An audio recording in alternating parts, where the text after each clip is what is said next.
Here's everything you need to know about Storm Floris, due to come along on Monday the 4th of August. Now, if we rewind a few steps here, you can see it comes out of North America as a fairly shallow area of low pressure, but the important thing is its interaction with the jet stream over the weekend. This is the interesting bit. The speed of the jet stream really picks up strength. 156 miles an hour there, but there are parts of the jet stream that later in the weekend become even stronger. So there's a core here, 159, and it's the fact that we've got this area of low pressure running into that strong jet stream, 165 miles an hour.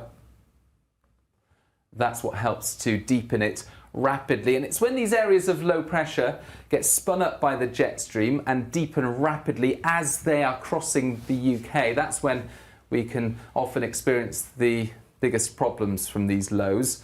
So here it is, Sunday night, it's just approaching, its weather fronts are moving in, but it's still deepening. In fact, at this stage it moves on to the cold side of the jet stream and in a zone that is particularly favourable for forcing air to rise from the surface and deepen that area of low pressure. You can see all the isobars being added to Storm Floris as it pushes into western Scotland middle of Monday. Now, initially, that storm is going to bring some very wet weather. So it's the rain early Monday that will be the most significant aspect. This is 5 a.m. Monday, and what you can see here, the pressure chart on the left with the jet stream and the rain starting to turn up across western Scotland, northwest England, North Wales and Northern Ireland.